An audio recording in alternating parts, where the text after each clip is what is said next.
As I was saying at near the end of the previous session, the fact that a Hermitian operator A can act equally on the function that's in the ket, in other words the right hand side of the bra ket, as it can on the left hand side, the bra part of bra ket. So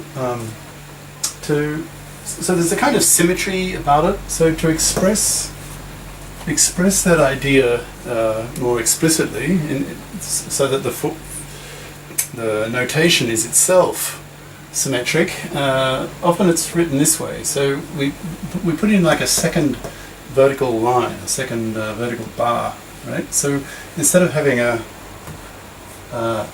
bra ket now, we have a kind of bra operator ket, or bra Hermitian operator ket of this form. Okay, so that's pretty commonplace in quantum mechanics. All right. Now, next little topic. We're getting towards the end of this chapter, which is the longest chapter in the whole text. So 22 pages in a book of about let me check. I think it's about 150. Well, with appendices, the actual text part's about 150 plus appendices. Right. So we're heading towards the next chapter, which is on angular momentum and spin, and the approach taken for your Hermitian operators, in the general context of eigenequations, which is fundamental, is that instead of using differential type operators, it's just more convenient when talking about angular momentum and spin to use Hermitian matrices. Okay, so bit by bit we're leading into that and learning more about the nature of Hermitian matrices. And here's a particular property that's sort of interesting. So this session's a bit of a hodgepodge, various little things that each one is a kind of stepping stone that'll be useful and used later. So let's talk in terms of Hermitian matrices, right? Here's a particular element, the nth row and the nth column of a Hermitian matrix A, and remember it was defined as this. That's in terms of the overlap integral. Right? But you've got you can look on this a hat phi n is itself a function. So product of two functions integrated. Now, in a special case, when these functions here, they're not just general functions. They're narrower than that. They are, let's say, they're eigenfunctions. These two are eigenfunctions of this a hat of this Hermitian operator. Okay. Well, if that's an eigenfunction of this operator, then you can rewrite a hat phi n as lambda n phi n. Okay. Now we know the lambdas are real, so we can bring this outside. It's just a constant, so we bring it outside the integral. Well, then we've got integral. Well, we can rewrite this if you like in the bracket if you want. So it would be bracket phi m phi n, right, on the ket part. So since these eigenfunctions are orthonormal, okay, so this bracket here, or overlap integral, takes the form of just delta mn, because they are orthonormal, right? Now, if if m equals n, you just get lambda n here, and if they're different, well, this is 0. Now that tells you something about this matrix, right? So in the special case, when your functions here are eigenfunctions of this operator, it's important, then this matrix is diagonal. Can you see that? Because when m and n are different, this will be 0, So on a non-diagonal, like you have your matrix, and here's your diagonal. The diagonal terms in your matrix. Assume a square matrix. Okay, square matrix. And your diagonal terms here.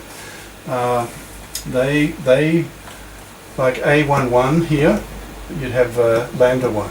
So that's the eigenvalue, your first eigenvalue, corresponding to phi 1, and so on. So your the diagonal elements are eigenvalues.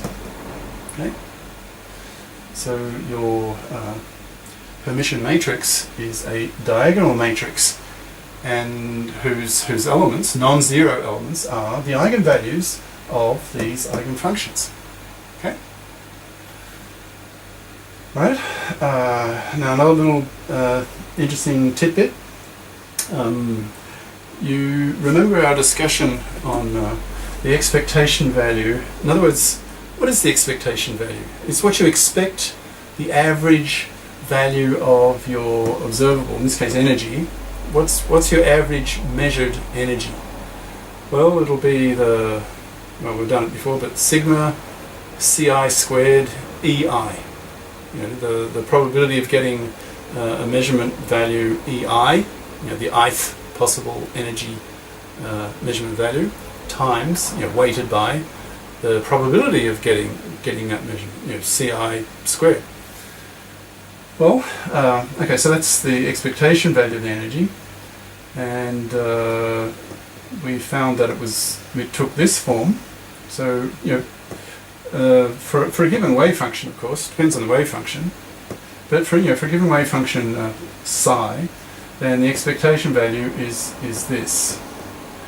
And here's your operator, your energy operator, usually called the Hamiltonian operator in quantum mechanics, or shortened even further, just to simply the Hamiltonian, right?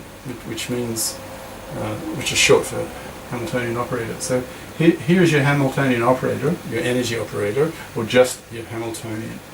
Okay.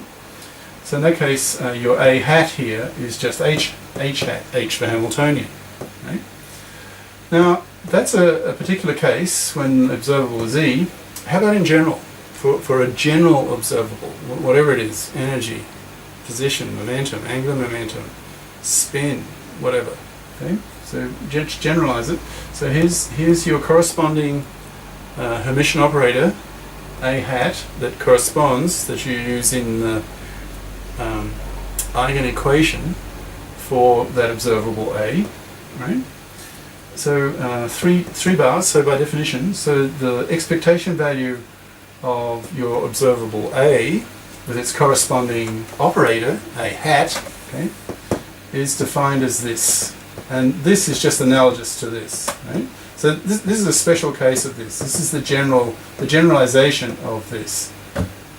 Okay? So, and in fact, you may be a bit curious to know why is the expectation value written using these angular brackets? Where did that come from? Well, now I can tell you. Like, have a look at this. You can that's in integral notation, but I can rewrite that, of course, in bracket or bra operator ket, right? So in bra operator ket, it would become psi a hat psi, psi a hat psi, okay? And that's where this angular bracket came from.